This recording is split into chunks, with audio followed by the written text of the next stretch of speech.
The lower house allots 5 billion pesos for areas severely battered by Typhoon Ompong as it resumes deliberations on the 2019 proposed national budget.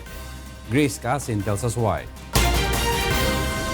The House of Representatives sets aside 5 billion pesos from the budget of the National Disaster Risk Reduction and Management Council to help and rehabilitate the areas affected by Typhoon Ompong.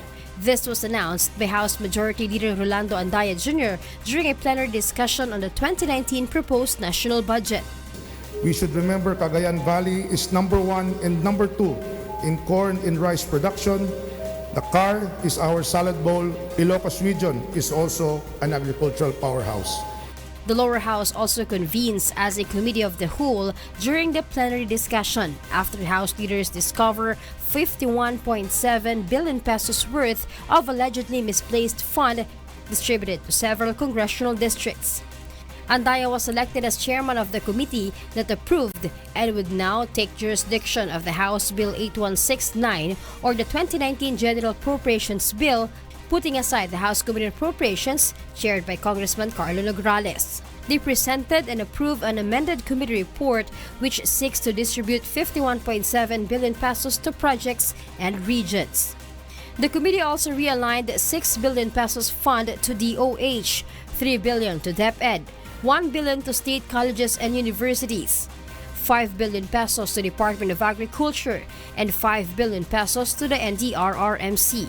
A source of the UNTV News said earlier that the nearly 52 billion pesos fund was distributed only to 50 congressional districts.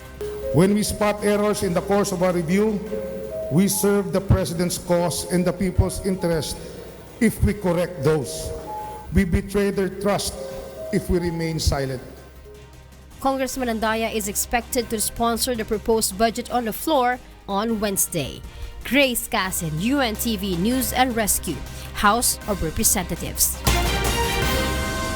Senator Antonio Trillanes is willing to go to Davao City if a local court issues a subpoena. Trillanes also expresses worry following his claim of a car allegedly stalking his home in Antipolo City. Joan Nano tells us why. Senator Antonio Trillanes IV is ready to fly to Davao City to personally face the libel complaint filed by former Davao City Vice Mayor and presidential son Paolo Duterte. Trillanes says he is not afraid to present himself before a Davao court if it issues a subpoena despite threat of his arrest after President Rodrigo Duterte revoked his amnesty. I'll cross the bridge when we get there. Kung kailangan pumunta ron, di pupunta ako doon. The senator says his legal team is now preparing all legal actions against the libel case, which stemmed from Trillanes' accusation during a radio interview that the younger Duterte extorted money from ride-hailing services and other companies. Meanwhile, the office of Senator Trillanes also released to media some CCTV footages and photos of a car allegedly casing his house last September 11, 2018.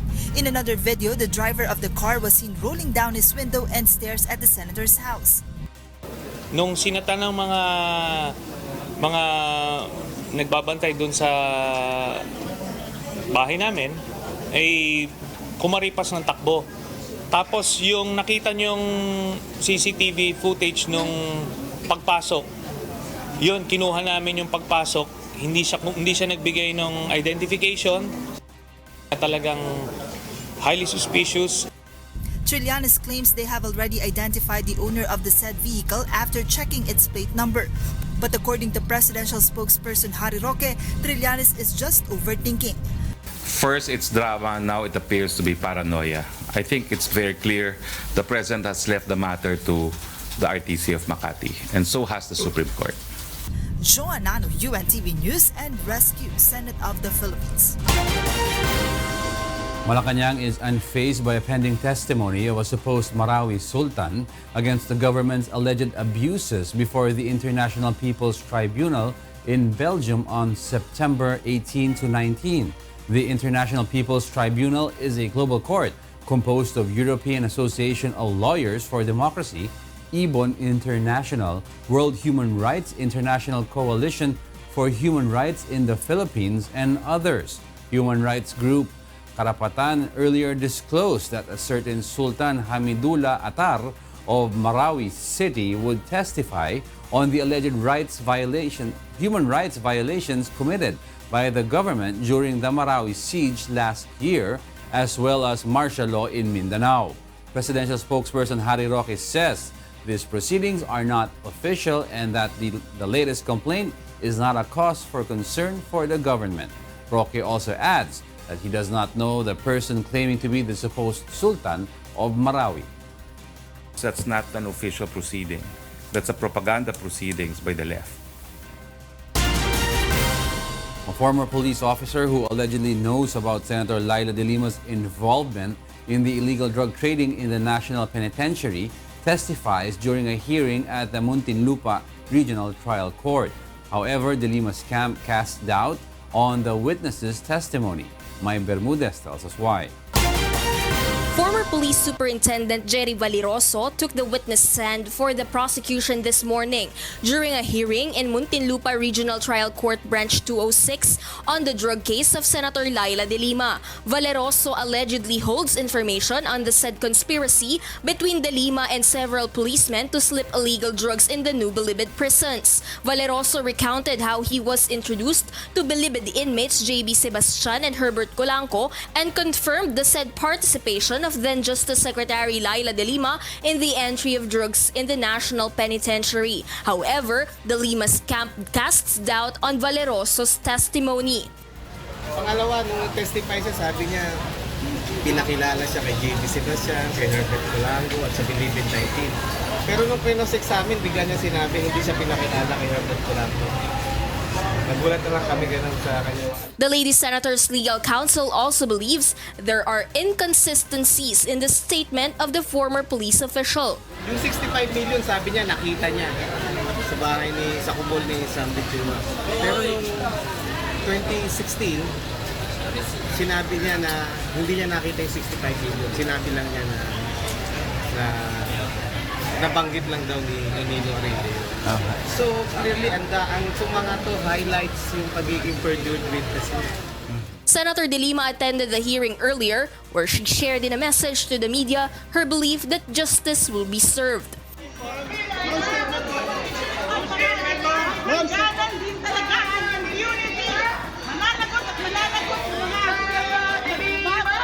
The court has yet to decide on the motion of the Lima's camp seeking for the disqualification of the prosecution's 13 witnesses due to lack of credibility. May Bermudez, UNTV News and Rescue, Philippines. The Department of Trade and Industry assures the public that there is enough supply of vegetables nationwide despite the destruction caused by Typhoon Ompong. The Trade Department said they don't see another batch of price increase in basic commodities. Kathy Maglalang tells us why. There is no expected price increase in basic commodities despite the aftermath of Typhoon Ompong, according to Department of Trade and Industry Secretary Ramon Lopez. Lopez shared, the DTI coordinated with the National Food Authority for them to sell NFA rice not just in public markets but also in supermarkets to make it more available for the consumers and to avoid price increase of rice. He said, NFA rice is available in the market at 27 pesos and 32 pesos per kilo. They also talked to the LGUs to make sure that all public markets will sell not only the fancy but also the regular and well-milled rice. The Trade Secretary explained that they need to make sure that regular and well-milled rice will always be available in the markets because the price of rice increases if only fancy rice is present and there are no available supply of regular and well-milled rice in the stores.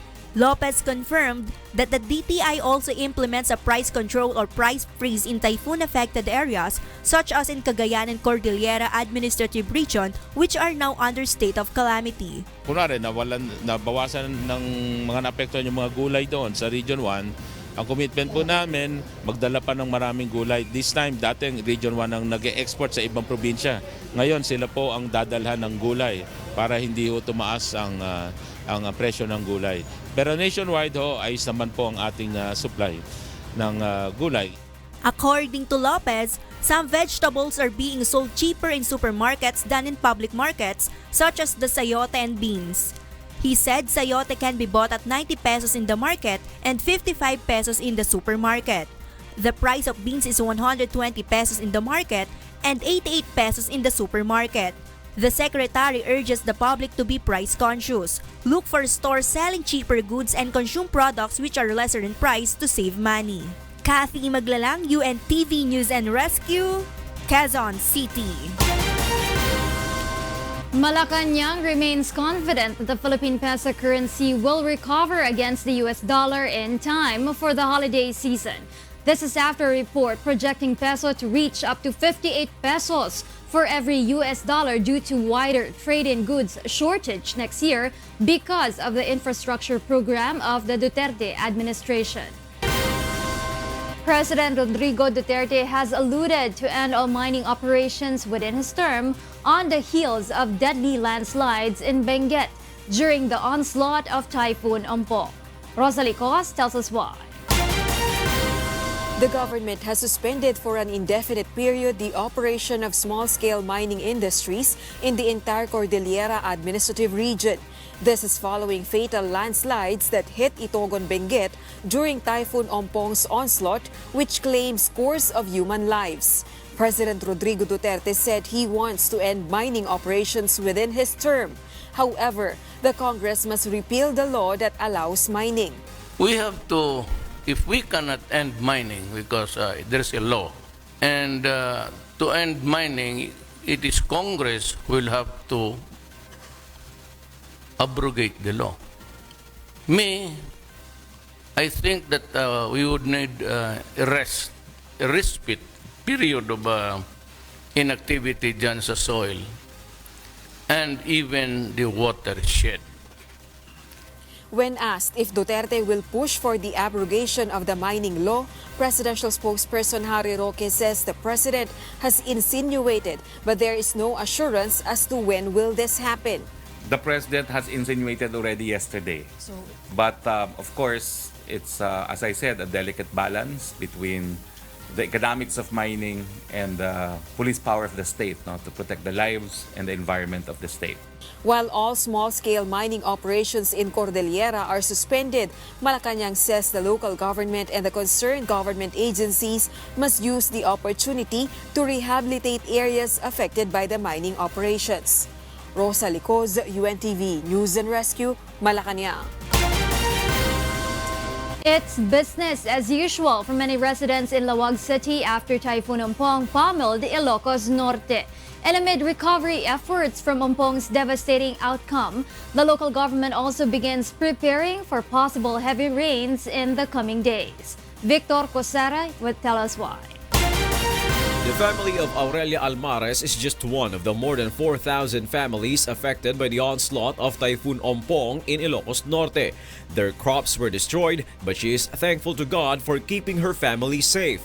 Isu pala tinapadasak nga kapipigsaan nga bagyo kunaktang. Typhoon Ompong also flattened the crops planted by Esterlina Arandela. They had to import products from another town to sell and earn money. The typhoon also destroyed her crops such as cucumber, bitter gourd, and rice. She calls on the president to help them move on with life. Apa presidente, agyaman-yaman kami unay sti asin nyo kada kami na kami nga marigrigat kada sabay ko man matugpal dayta inkarim kada kami. Aurelia and Esterlina are just among the thousands of residents in Ilocos Norte who are back in business and work after the onslaught of Typhoon Ompong. Back to work tayo lahat at sana pas takder nga sabi ko nga sa lahat bangon agad. According to Governor Amy Marcos, Ilocos Norte will strive hard to get up and move on, especially now that they are expecting aid and help from the national government after their meeting with President Duterte last week. The official adds they are now preparing for the possible onslaught of habagat after the typhoon. Governor Marcos further said that they would not be complacent as Ilocos Norte is primarily composed of coastal and agricultural land. Nagsasabi na may habagat. At the same time, nakikita naman natin yung dagat, hindi pa rin panatag yung mga alon. So, ang kinatatakutan natin dyan, hindi yung malaking alon, kundi yung pag-aatras ng tubig na mukhang nakikita na yung buhangin at mga bato na dati hindi exposed. Victor Cosare, UNTV News and Rescue, Philippines. The Department of Agriculture is set to launch Mercy Mission flights to help areas in Luzon that were ravaged by Typhoon Ompong. According to Agriculture Secretary Manny Piñol, the mission will use a 727 cargo plane lent by a businessman who's friends with President Duterte. The mission flight, set to take off on Thursday, will transport food products to Cagayan Valley and Ilocos region. It will be a test flight actually because they also would like to check how much it would cost them to bring fruits and other perishable food items from the distant places, production areas of the country to the population centers like Metro Manila. Meanwhile, the prices of some vegetables grown in the province of Benguet soars to as high as 300 pesos per kilogram in the wake of Typhoon Ompong. Charlie Barredo explains why. Farmlands in the Benguet province were left in tatters after Typhoon Ompong battered the Cordillera Administrative Region and much of northern Luzon. Ompong's rains and hurricane-force winds also caused landslides and damaged roads in parts of Benguet, making it hard for farmers to transport their produce. According to Agot Balanoy, spokesperson for the League of Association of La Trinidad Vegetable Trading Posts, this led the wholesale prices of most highland vegetables to jump to as high as 300 pesos per kilogram. These vegetables include chayote, which is sold at 200 to 350 pesos per kilogram, celery, onion, leeks, and broccoli at 300 to 350 pesos. Lettuce and cauliflower are sold from 100 to 200 pesos a kilogram, carrots at 200 to 210, while rombok and cabbages are sold from 200 to 300 pesos per kilogram. Ang repolyo pinakamataas talaga yung 300 pesos per kilo, pero dito lang siya sa malapit sa may part ng Tublay. Dito may pa talaga siya. Halagang ano. Pero no choice kasi yung mga buyer kasi syempre may mga order sila. Balanoy also notes the reduced amount of vegetables transported to the trading post following Ompong's onslaught, which is now only around 800 to 900,000 kilograms per day compared to the normal average of 1.2 million kilograms. Around 130,000 vegetable farmers in the province affected by the typhoon are hoping for assistance from the government to recover from the devastation. Sana bawasan yung maraming proseso. Kasi ang farmer, pag magre-rehab yan ng farm, ASAP yan. And they need real fast assistance. The prices of highland vegetables are expected to go down in the coming days following the opening of some farm-to-market roads in Cordillera. Charlie Barredo, UNTV News and Rescue, Philippines. The old Santa Mesa Bridge linking Manila and San Juan cities will be closed to motorists for 7 months. Robbie de Guzman tells us why. Restoration works begin on the old Santa Mesa Bridge, which connects the cities of Manila and San Juan. According to the Metro Manila Development Authority, the old Santa Mesa Bridge will be closed for 7 months for rehabilitation as the structure is already in poor condition and in danger of collapsing. The restoration works will also give way for the barges carrying the equipment to the construction site of the Skyway Connector project. Around 8,000 vehicles use the old Santa Mesa Bridge daily. Motorists are expected to find an alternative route from Manila to San Juan, and pedestrians will need to allot extra time to walk to their destination as vehicles will no longer be allowed on the bridge. Meanwhile, the local government of Barangay Damka, where the bridge is located, vows to coordinate with the project's contractor to request for at least a temporary footbridge for pedestrians, especially for students, to help them on their way to school. Ang sinabi ko nga po kung pwede kami magkaroon ng isang tulay or katulad po ba ng military bridge na pwedeng magtulay sa tao papunta po sa kabilang side para mas madali po yung access. Kasi ngayon po, kahit ano pong piliin namin daan going sa San Juan, either dito through Mandaluyong or dito through Ramon Magsaysay, parehas pong matraffic. The old Santa Mesa Bridge, also known as San Juan Bridge, is a witness to the 1896 Philippine Revolution against the Spaniards and the 1899 Philippine-American War. Robbie de Guzman, UNTV News and Rescue.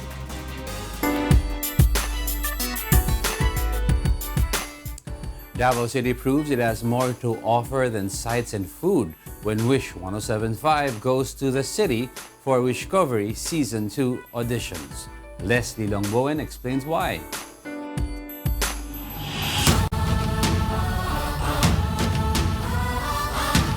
Known as the durian capital of the Philippines and the hometown of incumbent Philippine President Rodrigo Duterte, Davao region attracts many to visit the place. But Davao proves it has more to offer as talented young Davaoenos audition for Wishcovery Season 2 on Sunday. Angelo indeed traveled for 3 hours from Davao Oriental to Davao City to join the audition. It's very nice. It's very nice. Kahit sa kalayo sa among lugar, inyong giagto para matunggan pang lain-lain nga tingog sa mga kabatanunan. Mahal kita na alam mo, huwag kang mag-iisip na ako ay nabago na sa'yo, di ko magagawa. 20-year-old Henry Jimena also showcased his vocal prowess. He says he dreams to help his family through his talent. Love is like sun, the lights of my heart. I feel warm inside. Yung mama ko po. Kasi po, yung state ng pamumuhay namin ngayon ay hindi masyadong stable. So, kahit pa paano makatulong ako sa paggamit ng talento. Wowing the crowd as well was graduating student Nina Hyacinth Osorno, whose primary motivation in joining competitions is her family.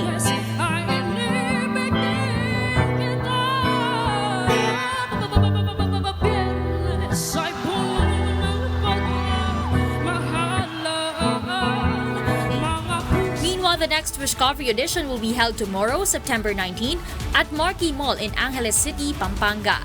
Leslie Longbowen, UNTV News and Rescue, Philippines. South Korean President Moon Jae-in and North Korean leader Kim Jong-un meets in Pyongyang for their third summit. However, the number of people watching the live televised summit news is noticeably lower compared to the first inter-Korean summit in April. Eric Ferrer tells us why. A cool and brooding South Korean public sent off its President Moon Jae-in to North Korea on Tuesday in sharp contrast to the widely enthusiastic crowd of North Koreans cheering their leader Kim Jong-un and his guests arriving for their third summit. Compared to Moon's first inter-Korean summit in April, the number of people watching live televised summit news at Seoul train station and Sito Plaza was markedly lower, reflecting the indifference by many in the South. The summit was only ranked top 12 at Naver web portal's trending topics. The summit does not mean so much to us. I think the current matters are only related to United States and North Korea, and South Korea has already done everything we had to do. So I hope President Moon would be more concerned about domestic matters and economy than thinking too much about this kind of matter. Moon arrived in Pyongyang for the 3-day visit aimed at advancing faltering nuclear talks and bringing about a permanent peace regime on the Korean peninsula amid record low public approval at home. He faces tough political pressure at home for his government's handling of the economy and failure to deliver on his promise to create well-paid jobs, as the unemployment rate hit an 8-year high in August. Eric Ferrer, UNTV News and Rescue, South Korea. Works featured in the biggest sand festival in Singapore wowed tourists at Sentosa. One of the sand sculptors also shares with UNTV their secret and struggles in making a stable sculpture. Here's why from Queenie Balyon.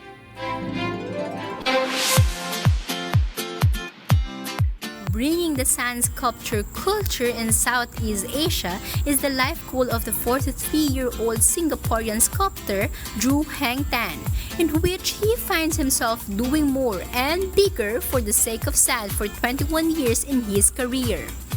But I like fine arts and sculpture a lot, so I end up still in sculpture. Sand is my main profession. I've been busy all year round with sand sculpture. So I'm happy with it. I can build my dream around the world. Drew Heng has led the team of 14 professional sculptors of different nationalities to complete the gigantic sand sculptures of popular Marvel icons from Avengers and Guardians of the Galaxy. Their sand works are featured in the Sentosa Sand Station at the hippie Siloso Beach of Singapore. He said that the biggest struggle in putting out these superheroes is using the beach sand instead of using the ideal river sand for more stable figures. They took them 10 days to finish the 15 sculptures like Iron Man, Thor, Thanos, and Doctor Strange. He also shared that the secret behind a stable sculpture is the amount of water in compacting process and the meticulous carving process. So this is a sand block. And you can see in the lower part it's still wet because the sand is draining down from the top all the way down. So the lower part is still a little wet. But it's still alright. We still can work on it.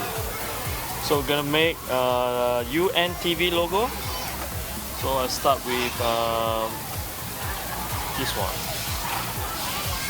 I need to make a flat surface for the logo. The sand art wowed first-time tourists at Sentosa. I think the way the artists have depicted and captured every detail of the superheroes is very amazing. And I can't, I mean, when you look at it, I can't believe these are made of sand, really. I mean, to build something like this is really, really awe-inspiring. Meanwhile, to complement the sand sculptures of the iconic superheroes, the organizers have also assembled an array of interactive Marvel-themed activities that allows their visitors to showcase their very own superpowers. They also have sand sculpting workshops for kids, live graffiti painting, and movies by the beach. Sentosa Sand Station is Southeast Asia's largest sand festival and has been hugely popular since its debut in 1999. And this year's Marvel edition is part of the second year of a 3-year collaboration between the Singapore Tourism Board and the Walt Disney Company Southeast Asia. Queenie Balyon, UNTV News and Rescue, Singapore.